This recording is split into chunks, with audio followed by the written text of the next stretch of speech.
Say it in English and it sounds finished. Blessed is the man. In Hebrew, it isn't. The word is Ashrei. Plural, not singular, a plural of intensification from the root esher. So the true first line of the Psalms isn't blessed is the man.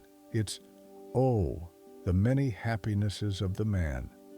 Plural, stacked, more than blessed can hold. One word, carrying the weight of many.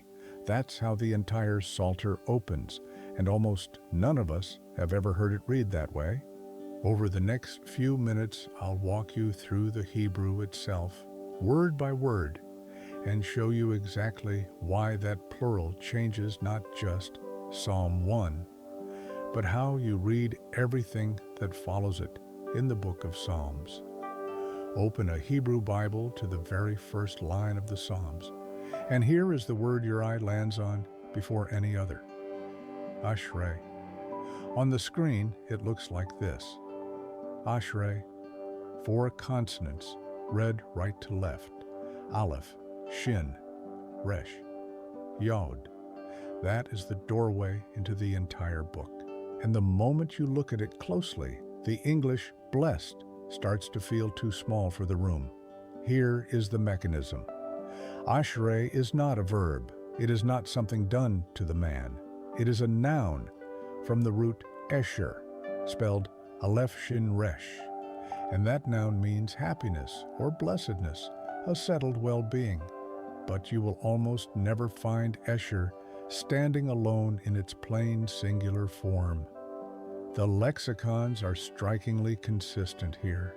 Brown Driver Briggs, the standard Hebrew dictionary, lists this word as occurring only in the masculine plural construct. Strong's says the same thing. So the form that opens the Psalms is already plural before the poet does anything with it. Ashrei, with that final yod, is the plural-bound construct form, not happiness. Happinesses, the happinesses of. Now, why does Hebrew do this? Because Hebrew, when it wants to intensify, does not reach for a bigger adjective. It stacks, it pluralizes. Brown Driver Briggs calls this exact form an abstract intensive exclamation and renders it not as a calm description, but as a cry, oh, the happiness of. So the grammar itself is doing the shouting. The plural is not counting several happinesses like coins in a hand. It is the language pressing down on one idea until it overflows the singular. How happy. Oh, the manifold blessedness. This is the first word, and it is already leaning forward. And here is what the English translators were up against. Blessed is a fine word, but in English it sits still. Blessed is the man. Subject, verb, complete. Closed. The Hebrew has no verb there at all. There is no is. There is just this exclamation flung out ahead of the man. Ashrei ha'ish, oh, the happinesses of the man. English has to supply a stillness that the Hebrew never put there. That is not the translator's failing. That is 2 languages that carry weight differently, and one word that simply will not fit through the door, the other language built for it. Let me guard one thing carefully, because this is where people overreach.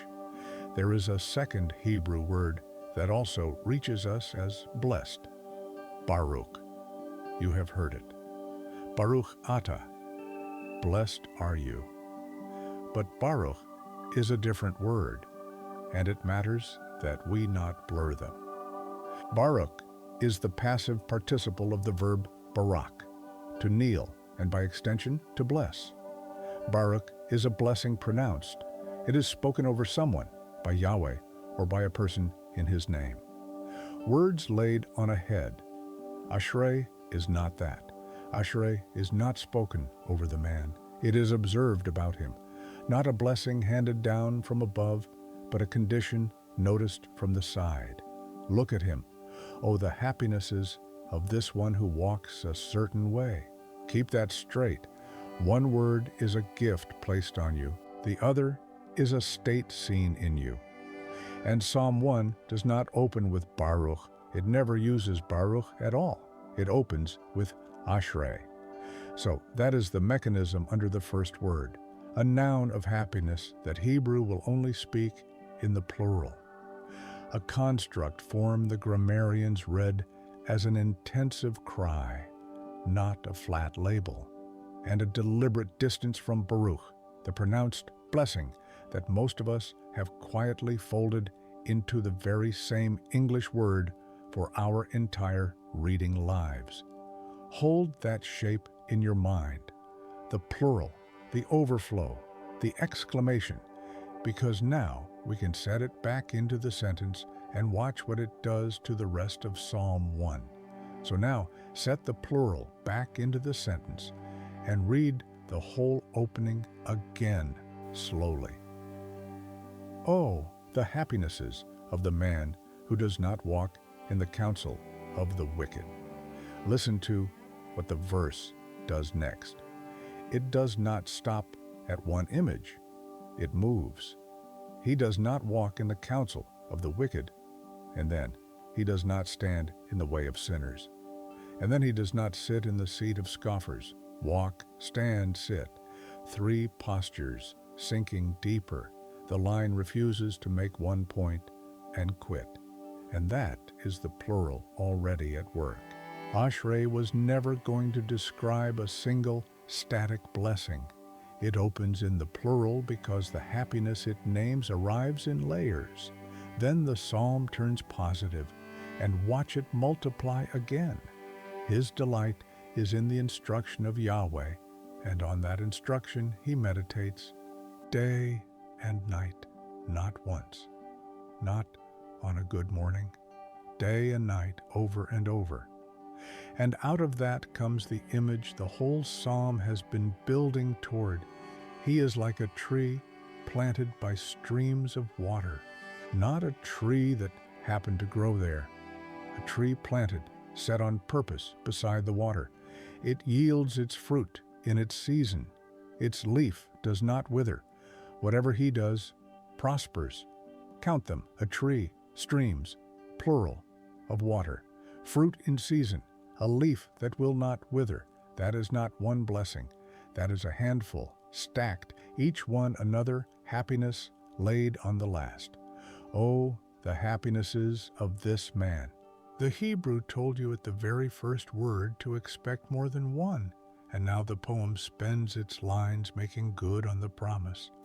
And then the contrast, so you feel the weight by its absence. The wicked are not so. They are not a tree at all. They are chaff, the dry husk the wind drives away. Nothing planted, nothing watered, nothing that stays. No happinesses to stack, because there is nothing rooted to stack them on. The plural belongs to the one beside the water. The one in the wind gets nothing to pluralize. Now here is where it opens up beyond Psalm 1, because this word does not appear once and then vanish. Turn the page. Psalm 2 ends its very last line on the same word, Ashrei. Oh, the happinesses of all who take refuge in him. So Psalm 1 opens with Ashrei, and Psalm 2 closes with Ashrei, and the two psalms are wrapped front and back in the same plural cry. Readers have long noticed those two psalms standing together as a single doorway into the book, and it is this word that holds the door on both sides, and it keeps coming. Open to Psalm 32, and the first word on the page is Ashrei again.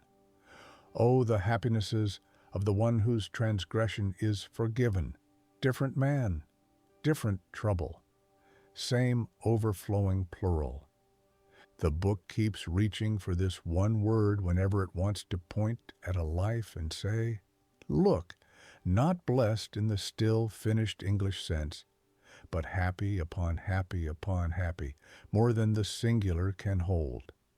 Feel what that does to your reading every time you have run past blessed is the man, or blessed are all who take refuge, or Blessed is the one whose sin is covered. Every one of those was the plural. Everyone was the poet leaning forward with that intensive cry. You were reading a stack and hearing a single coin. The word was never quiet. We only received it in a language that made it sit still. So the plural is not a curiosity buried in one verse. It is stitched through the Psalter, opening psalms, closing psalms, framing the whole book, which raises the real question, the one this whole study has been walking toward. If the very first word of the Psalms is this overflowing plural, then what exactly does it do to the first line itself and to everything you read after it? So let us finish where the title began. Bring the plural all the way home into the first line and read it whole one last time. Not blessed is the man. That English sits still. Finished. A verdict already handed down. The Hebrew never sat still. It cries, oh, the happinesses of the man. Plural, stacked, leaning forward. The man who does not walk in the counsel of the wicked. That is the true first line of the Psalter. Not a single blessing pronounced over him from above, but an overflow of happiness observed in a life that has been planted in the right place. The very first word of the book is not a period. It is an exclamation, and the whole Psalter opens on that upward, overflowing note. Now here is what that does to everything that follows, and this is the part the opening line quietly promised you. Psalm 1 is not merely the first poem in the collection, it is the porch. It is the doorway the editors built so that you would read every psalm behind it through this frame. And they hung that doorway on this one word. So when you reach Psalm 2 and it closes with Ashrei, oh, the happinesses of all who take refuge in him, you now hear it the way it was written. Not a flat blessed, but that same overflowing cry, wrapping the two psalms front and back. And when you reach Psalm 32 and on through the book, every time that word returns, it returns loaded, happy upon happy, more than the singular can hold. You start to see the shape of the editing itself, a book that chose of all the words it could have led with, this overflowing one, and let it echo down the collection like a keynote, struck at the very start. That changes the posture you read in.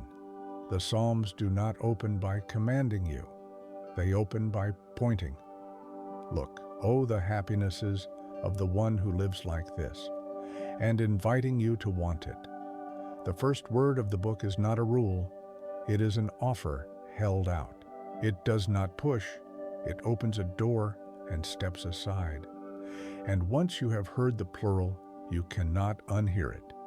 You will read blessed for the rest of your life and quietly hear the fuller thing underneath, the happinesses, the overflow, the stack the English had to flatten to fit.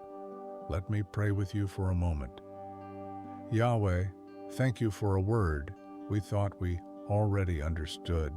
Thank you that the first line of the Psalms was never small, never finished, never still. That you opened your songbook with an overflow. Slow us down at the words we run past. Give us the delight the psalm describes. Delight in your instruction day and night. We do not ask you for a formula or a guaranteed outcome. The word says you are able and that you are near to all who take refuge in you. And that is enough for tonight. Plant us by the water. Let us be the tree and not the chaff. And when we open the Psalms tomorrow, let us hear the first word the way you wrote it. Amen. Here is what I would ask of you. Tonight, before you sleep, open the Psalms and read the first line out loud. but read it the true way. Oh, the happinesses of the man. Feel the plural, then keep going, and notice how many psalms